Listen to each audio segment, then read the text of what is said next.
Thank you, Nicole. And just wanted to welcome everyone here today as well. My name is Tracy Annett. I'm one of the senior environmental engineers in waste management, and I have the pleasure of leading this important long-term waste management strategic and review and update for the region's waste management division.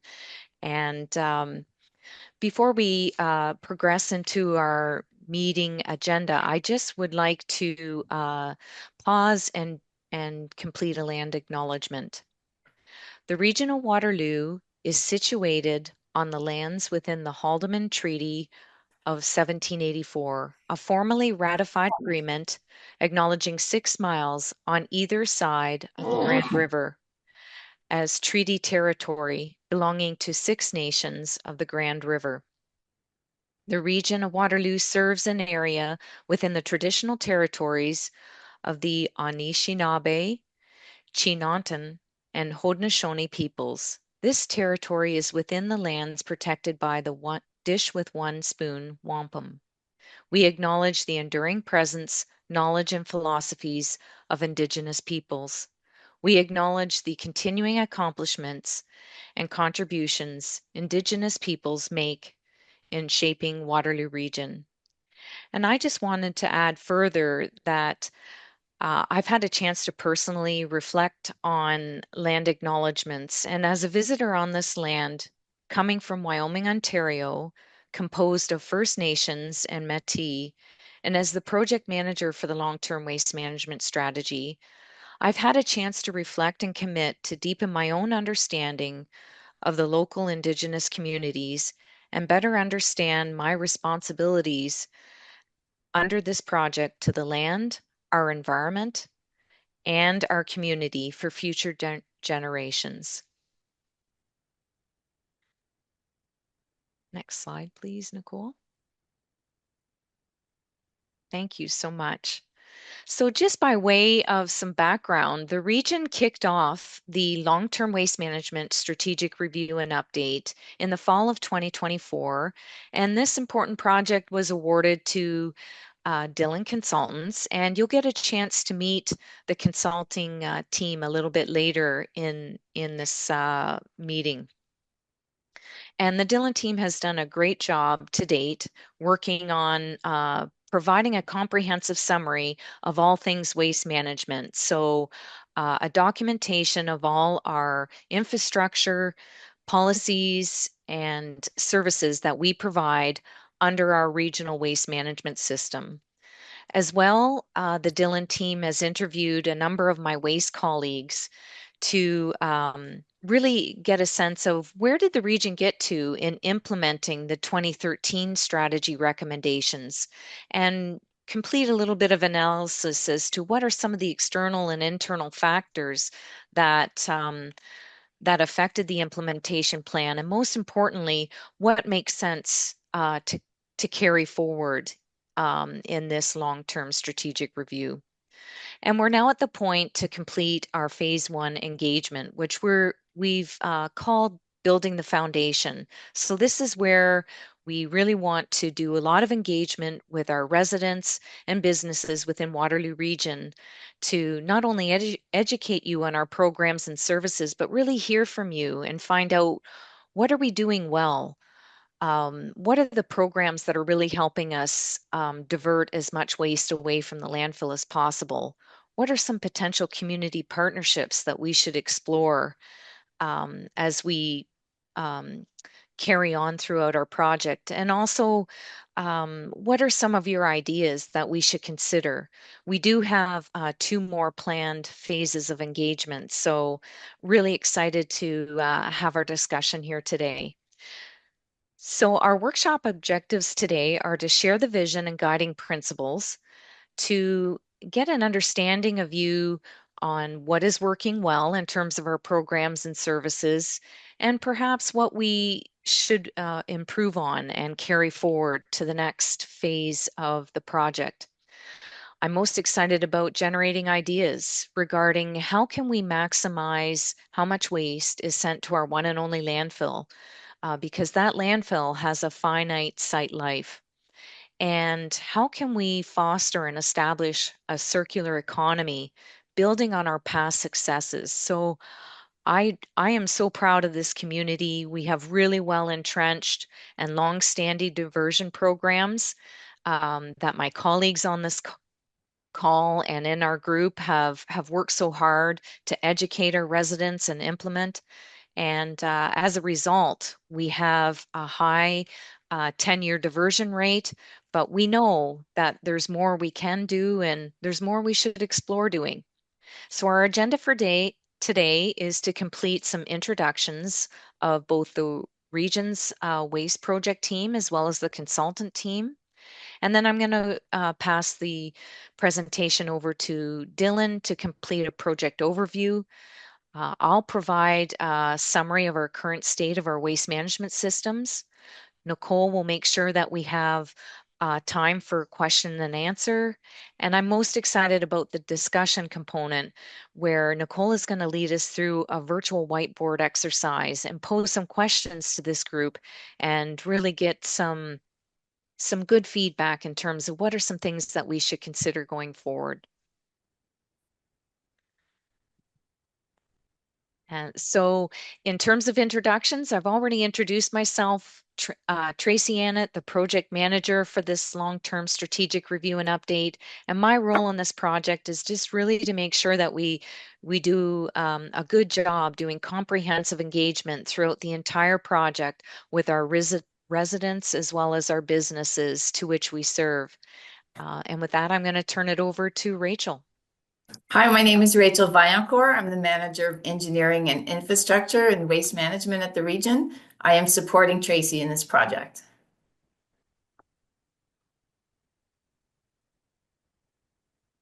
Hello, everyone. My name is Deanna Dakin. I'm the Supervisor of Programs and Policy, and I'm supporting Tracy as well.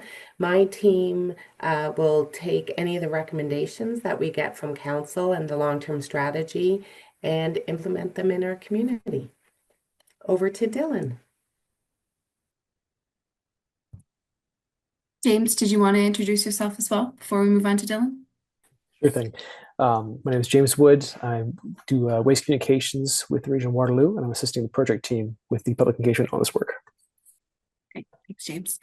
My name is Alita Cush. I'm a waste management specialist and partner at Dylan Consulting. I'm also a City of Cambridge resident and really excited to be working with the region on the development of the long-term waste management strategy. Pass it off to Nicole. Thank you, Alita. I already did my intro as we came in, but just to note that I'm a planner and engagement specialist with Dylan, and I'll be supporting the community engagement process throughout this project. And I'll go to Riley. Thank you. Hello, my name is Riley Turden, and I am a waste management designer at Dylan Consulting, and I'm helping out on this project through project coordination and technical support.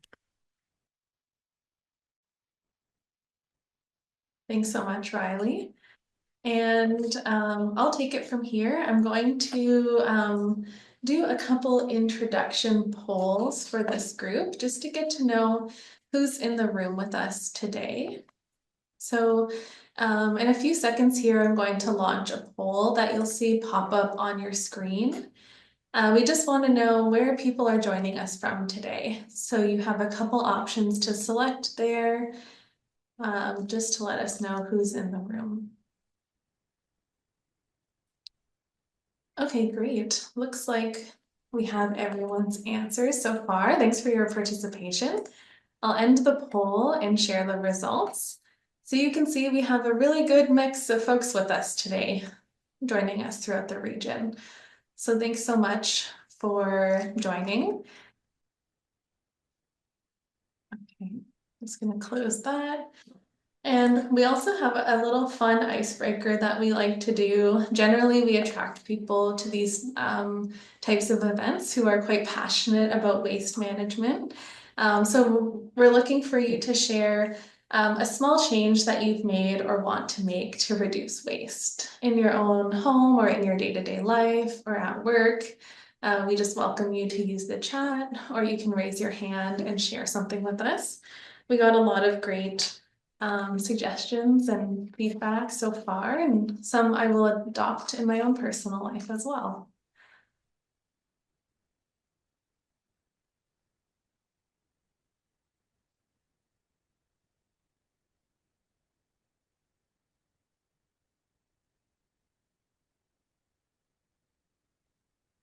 Thank you, Ben. So Ben has noted that he uses reusable produce bags at the grocery store. Peggy, you're welcome to use the chat if that works better for you.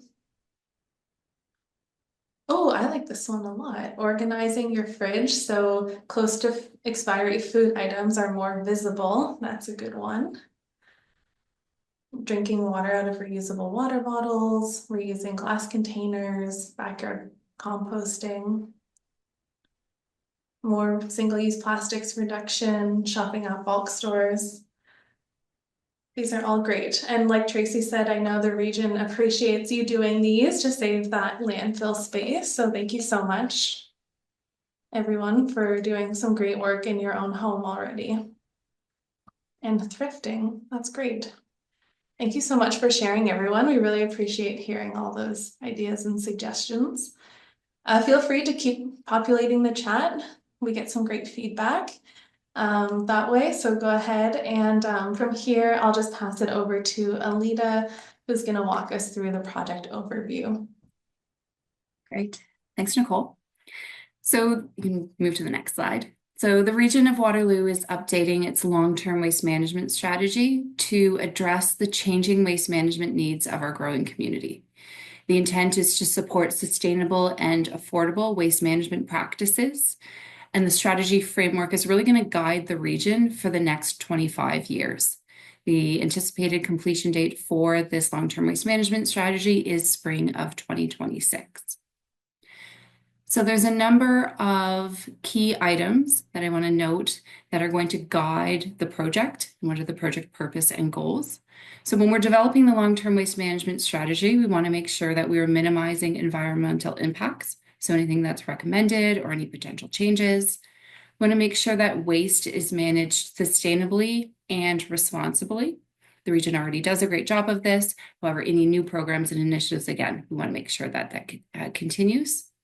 We want to make sure that we align with provincial and federal regulations. There has been a lot of changes since the region's last strategy. We want to make sure that moving forward, we continue to meet provincial and federal regulations, as well as the region has a number of strategies and plans already in place. We want to make sure that the strategy also complements all of that existing work as opposed to contradicting that. We want to promote a circular economy. I'm going to chat with you shortly about what a circular economy is, if that's a new word for you. We want to make sure we're improving any new system efficiencies that are created or any new programs. Continue to enhance public awareness and engagement throughout not just the development of the long-term waste management strategy, but also moving forward. And then address the growing community's evolving waste management needs. So as a community continues to grow, what the community's needs might change with respect to waste management. So just to highlight some of the key project timeline and steps. So we're currently in phase 1, which is all about building the foundation. So in this phase, we want to really understand the current state of waste management. So we've done a really great job of working with the region, understanding existing services and programs and documenting that. And now we want to really generate ideas from the community in terms of what should be implemented, what could be changed with respect to the long-term waste management strategy. With phase 2, that's all about evaluating possibilities. So in phase 1, everything is on the table. We want to know all these really great ideas that you have. Phase 2, we're going to start to evaluate some of those. So what is possible? We're going to identify those options that can address the community's needs. And then there'll be another opportunity to engage on those options. And then finally, in phase 3, we're going to create the long-term waste management strategy roadmap. So that will be providing the report and then again, presenting the draft strategy for feedback. So the important thing to note here is that there is consultation in all 3 phases because we really want to make sure we're getting the community's input on that. So in 2013, the region had previously completed a solid waste strategy, and there was a mission that was in the Waste Management Master Plan. So as part of this, we reviewed that mission and worked with the region staff to update that to make sure that the new mission would reflect the current needs and evolving needs. So the mission that will guide the long-term waste management strategy is to develop a sustainable and inclusive long-term waste management strategy in consultation with our community that is environmentally, socially, and fiscally responsible while meeting our current and future needs. And then additionally, we discussed guiding principles that would guide the development, and these were previously discussed with Council.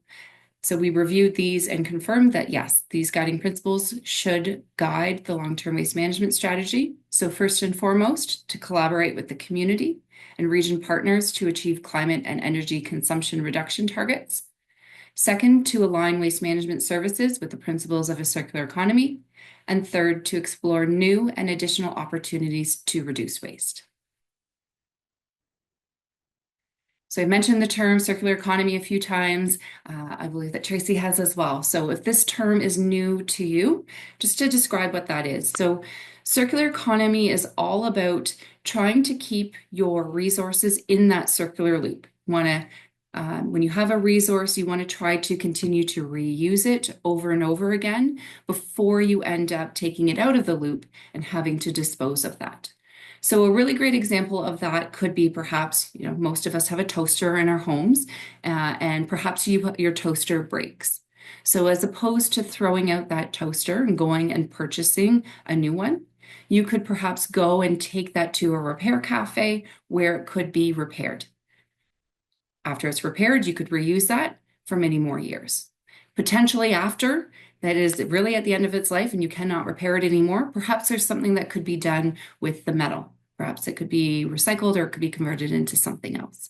So again, it's all about trying to keep resources in that loop as long as possible so that we're not having to continue to use and extract new resources. So with that, I will pass it to Tracy to discuss the region's current state of waste management. Thank you, Alita.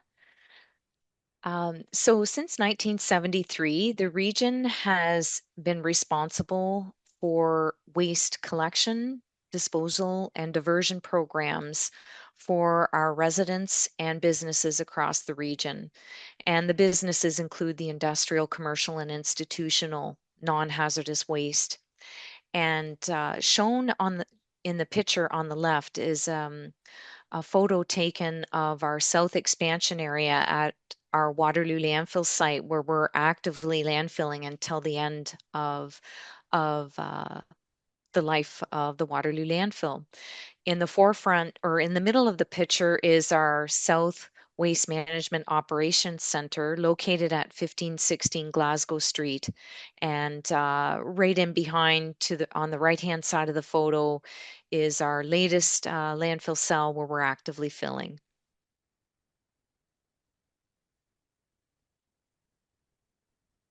So the region operates two integrated waste management centers.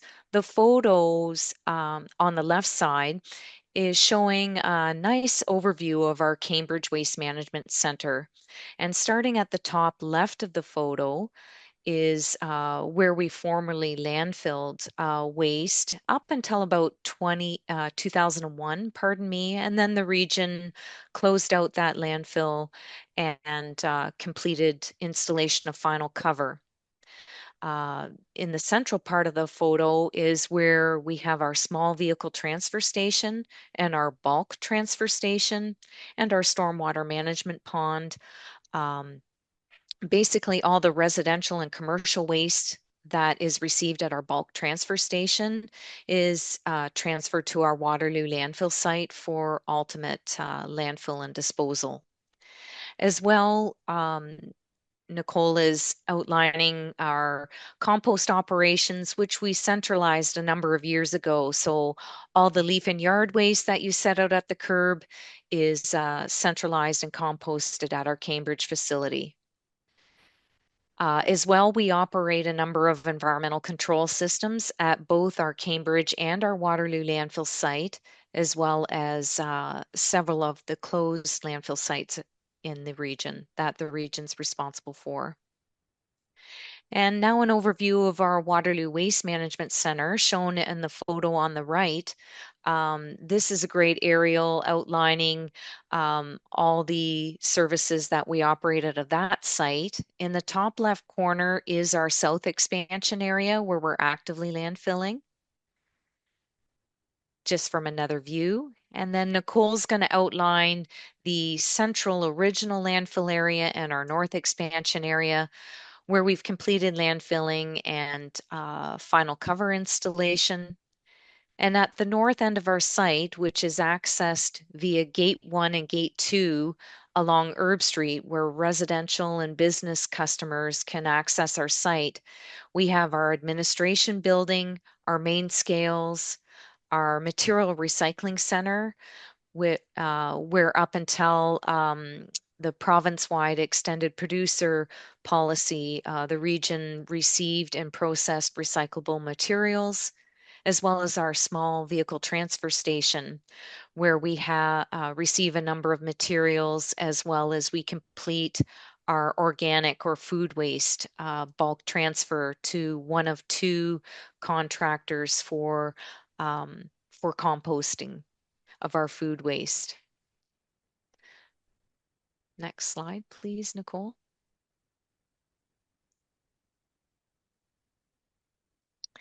So shown in this photo is what if you live in a residential neighborhood where residences or dwellings are up to 6 units. This could be representative of your collection. I know this looked like my neighborhood yesterday, and basically our curbside collection includes garbage, green bin, yard waste, Christmas trees, metal and bulky items, as well as appliance collection.